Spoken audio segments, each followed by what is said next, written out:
Dia 21. Protegendo sua igreja. Vocês estão unidos na paz por meio do Espírito. Portanto, esforcem-se para continuar unidos desse modo. Efésios 4:3. Acima de tudo, deixem que o amor dirija a vida de vocês, porque assim toda a igreja permanecerá unida em perfeita harmonia. Colossenses 3:14. É sua função proteger a unidade da sua igreja. A unidade da igreja é tão importante que o Novo Testamento dá mais importância a isso que ao céu e ao inferno. Deus deseja profundamente que experimentemos unidade e harmonia uns com os outros. A unidade é a alma da comunhão. Destrua e estará removendo o coração do corpo de Cristo. A unidade está no âmago daquilo que Deus deseja que experimentemos na vida conjunta da igreja. Nosso modelo supremo de unidade é a Trindade. O Pai, o Filho e o Espírito Santo são totalmente unidos em um. O próprio Deus é o maior de todos os exemplos de amor sacrificial, de humildade para com os outros e de perfeita harmonia. Assim como qualquer pai, o nosso Pai Celestial tem prazer em ver os seus filhos em harmonia uns com os outros. Em seus últimos momentos, antes de ser preso, Jesus orou apaixonadamente por nossa unidade. Era nossa união que estava em primeiro lugar em sua mente naquelas horas agonizantes. Isso mostra a importância do assunto. Nada no mundo é mais valioso para Deus que sua igreja. Ele pagou o mais alto preço por ela e a quer protegida, especialmente dos danos devastadores causados por divisões, conflitos e discordâncias. Se você faz parte da família de Deus, é sua responsabilidade proteger a unidade da comunidade em que congrega.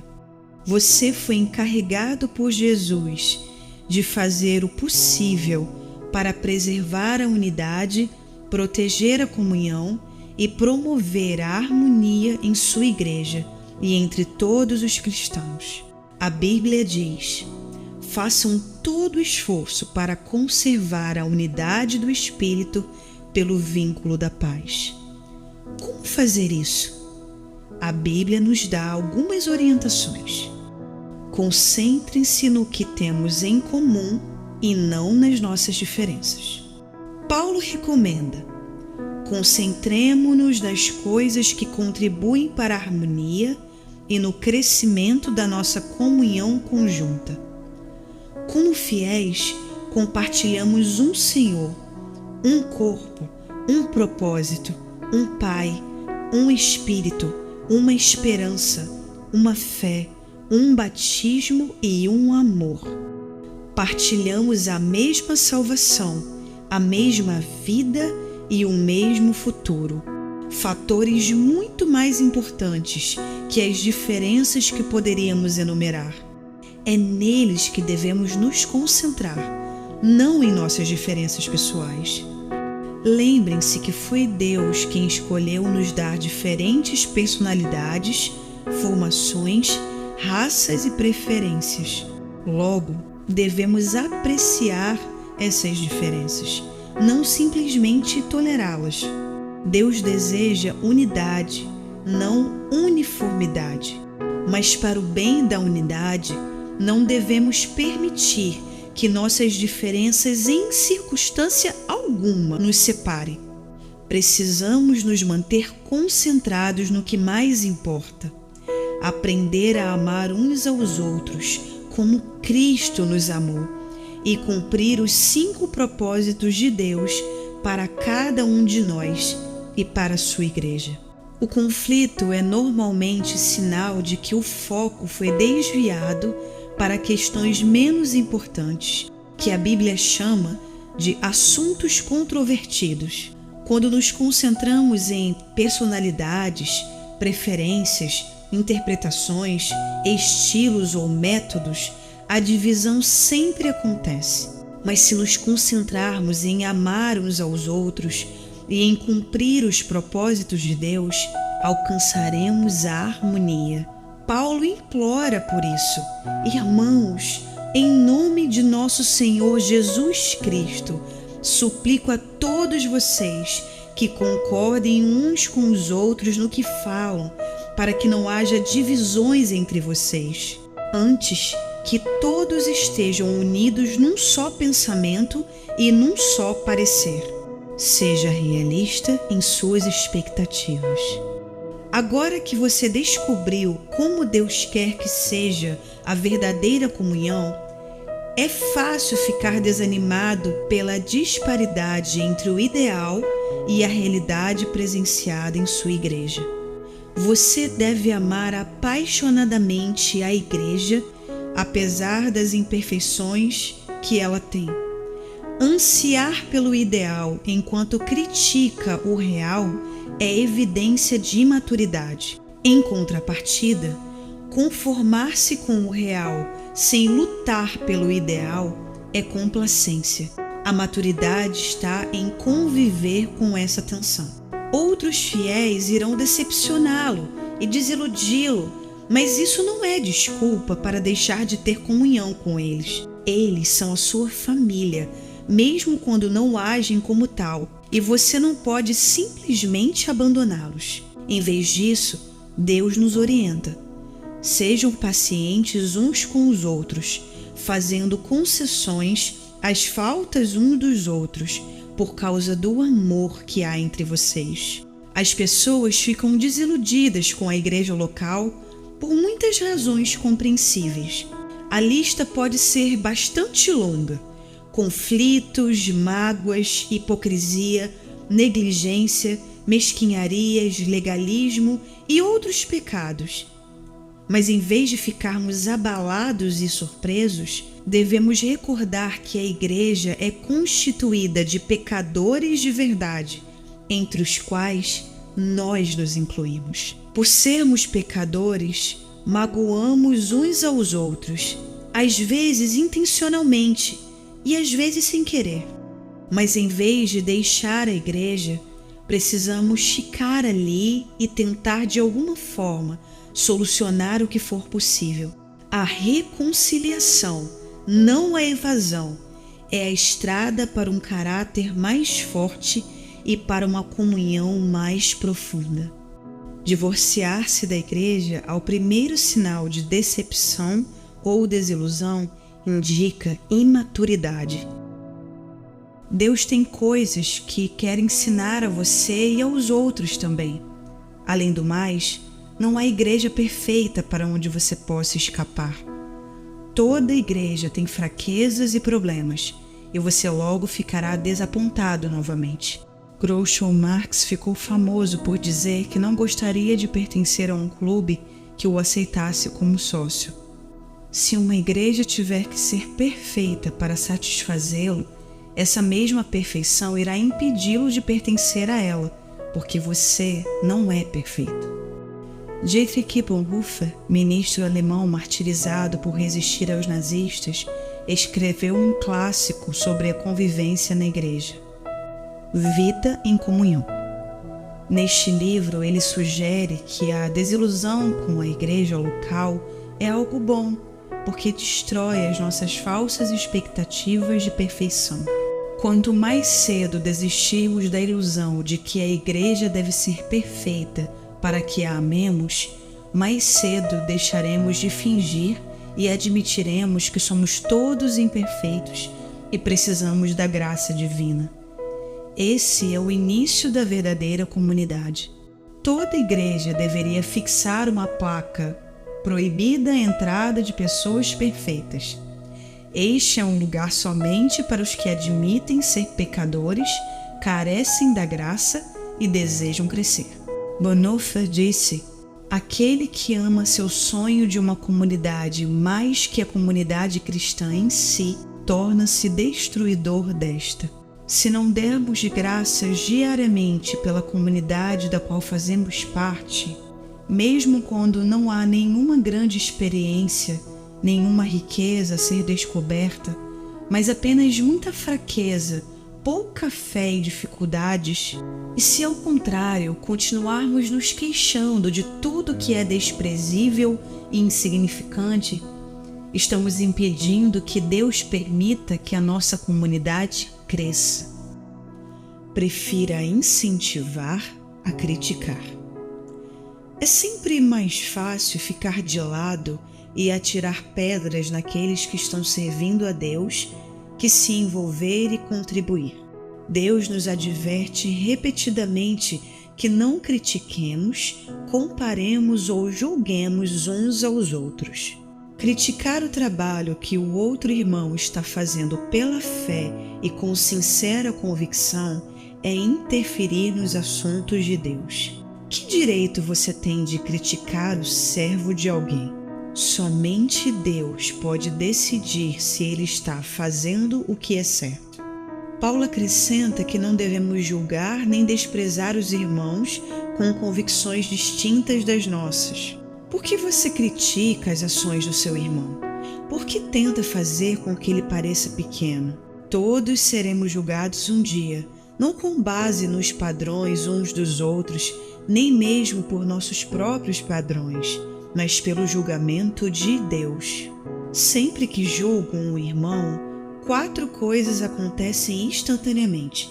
Perco a minha comunhão com Deus, exponho meu orgulho e insegurança, predisponho-me em situação de ser julgado por Deus e prejudico a comunhão da igreja. O espírito crítico é um vício dispendioso. Na Bíblia, Satanás é chamado de o acusador dos nossos irmãos. Culpar, criticar e queixar-se dos membros da família de Deus é trabalho do diabo. Se fazemos o mesmo, é porque fomos ludibriados e induzidos a fazer o trabalho de Satanás. Lembre-se de que os outros cristãos, não importa quanto você discorde deles, não são o verdadeiro inimigo. O tempo que desperdiçamos comparando ou criticando outros irmãos deveria ser aplicado na edificação da unidade entre os irmãos. A Bíblia diz: assim estaremos empregando nosso esforço na boa convivência fraterna. Ajudem-se mutuamente com palavras de ânimo. Não ponham seu irmão lá embaixo, apontando os defeitos dele. Recuse-se a dar ouvidos a fofocas. Fofocar é transmitir informações quando você nem é parte do problema nem da solução. Você sabe que espalhar fofocas é errado e, se quiser proteger sua igreja, nem mesmo deve dar ouvidos a ela. Ouvir uma fofoca é como receptar mercadoria roubada. Isso faz igualmente culpado pelo crime. Quando alguém começar a falar mal de alguém para você, tenha coragem de dizer: por favor, pare, não preciso saber disso. Você já falou diretamente com essa pessoa? Pessoas que trazem fofocas a você também irão espalhar fofocas sobre você. Tais pessoas não são confiáveis. Se você dá ouvido a fofocas, para Deus você é um criador de casos. Criadores de caso dão ouvidos a criadores de caso. São esses que dividem igrejas pensando apenas em si mesmos. São egoístas e sem nenhuma evidência do Espírito. É triste constatar que no rebanho de Deus as maiores feridas sejam causadas por ovelhas e não por lobos. Paulo alerta sobre os cristãos canibais, que se devoram uns aos outros, destruindo a comunhão. A Bíblia diz que esse tipo de pessoa deve ser evitada. A difamação revela segredos, portanto, fique longe de quem fala demais. A maneira mais rápida de pôr fim a um conflito, seja numa igreja, seja num grupo, é enfrentar carinhosamente os fofoqueiros e convidá-los a mudar de atitude. Salomão lembra que uma fogueira apaga quando acaba a lenha. As brigas acabam quando o brigão e implicante é separado do grupo. Pratique os métodos de Deus para a solução de conflitos. Além dos princípios mencionados no capítulo anterior, Jesus ensina à igreja um processo simples, dividido em 3 etapas. Se um dos que dizem ser seu irmão na fé prejudicar você, converse com ele. Consertem a situação entre vocês. Se ele ouvir, você fez um amigo. Se não ouvir, tome 1 ou 2 pessoas para que a presença de testemunhas torne o ato legítimo. E tente de novo. Se ainda assim ele não ouvir, leve o caso à igreja. Mateus 18, 15 a 17, parte A. Em meio a um conflito, somos tentados a nos queixar a terceiros, em vez de corajosamente falar a verdade de maneira amorosa à pessoa com quem estamos aborrecidos. A primeira atitude só aumentará o problema. Assim, o correto é procurar diretamente a pessoa envolvida. A conversa em particular é sempre o primeiro passo e você deve fazê-lo o mais breve possível. Se vocês não forem capazes de resolver o assunto sozinhos, o passo seguinte é levar 1 ou 2 testemunhas para que tomem ciência do problema e ajudem na reconciliação. E o que fazer se a pessoa ainda se mostrar intransigente? Jesus ordena que se apresente o assunto à igreja. E se a pessoa ainda assim se recusar a ouvi-lo, você deve tratá-la como um incrédulo descrente. Apoie seu pastor e os outros líderes. Não existe líder perfeito, mas Deus concede aos líderes responsabilidade e autoridade para que mantenham a unidade da igreja. Durante conflitos interpessoais, esse é um trabalho ingrato. O pastor tem a desagradável tarefa de agir como mediador entre membros ressentidos e imaturos que vivem em conflito. Ele também recebeu a impossível incumbência de fazer com que todos fiquem felizes, algo que nem Jesus conseguiu realizar. A Bíblia é clara sobre a maneira com a qual devemos nos relacionar com os que nos servem. Sejam obedientes aos seus pastores. Ouçam o conselho deles. Eles estão atentos à condição da vida de vocês e trabalham sob a estrita supervisão de Deus. Contribuam para que a liderança deles seja alegre e não penosa. Por que tornar as coisas mais difíceis? Hebreus 13, 17. Os pastores um dia estarão diante de Deus para prestar contas sobre você e a responsabilidade de zelar por você. Eles cuidam de vocês como quem deve prestar contas, mas você também terá de se explicar. Você prestará contas a Deus sobre o seu comportamento com relação aos seus líderes. A Bíblia instrui os pastores a como lidar com pessoas que promovem dissensão no meio da igreja. Eles devem evitar discussões e ensinar gentilmente o caminho inverso, enquanto oram para que os encrenqueiros mudem de atitude. Devem admoestar os que promovem polêmicas, rogar por harmonia e unidade, repreender os que desrespeitam a liderança e remover os perturbadores da igreja, caso não considerem os 2 avisos mencionados. Protegemos a igreja quando honramos os que nos servem no papel de líderes. Os pastores e anciãos necessitam de nossas orações, incentivos, apreço e amor. Recebemos a seguinte orientação: agora, amigos, pedimos que vocês honrem os líderes que trabalham arduamente por vocês, a quem foi dada a responsabilidade de encorajar e orientar vocês na obediência. Tenham toda a consideração e amor por eles. 1 Tessalonicenses 5, 12, 13a. Desafio você a aceitar a responsabilidade de proteger e promover a união em sua igreja. Empenhe-se nesse objetivo com toda a sua força. Deus irá se agradar disso. Nem sempre será fácil. Em alguns momentos terá de fazer o que é melhor para o corpo e não para você mesmo, mostrando preferência pelos outros. Este é um dos motivos pelos quais Deus nos colocou na família e igreja, para aprendermos o altruísmo. Em comunidade aprendemos a dizer nós em vez de eu, nosso em vez de meu. Deus diz: não pensem apenas no próprio bem, pensem nos outros cristãos e no que é melhor para eles. Deus abençoa a igreja que permanece unida. Na igreja de Saddleback, cada membro assina um pacto que inclui a promessa de proteger a unidade de nossa comunhão. Consequentemente, a igreja jamais sofreu um conflito capaz de nos dividir. Tão importante quanto isso é o fato de que muitos desejam fazer parte dela, uma vez que se trata de uma comunidade unida e amorosa.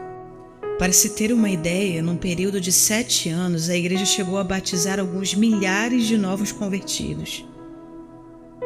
Quando Deus tem um grupo de novos cristãos que deseja libertar, Ele busca como incubadora a igreja mais carinhosa que puder encontrar. O que você está fazendo no plano pessoal para tornar sua igreja local mais aconchegante e amorosa? Muitas pessoas em sua comunidade estão em busca de amor e de um lugar ao qual pertencer.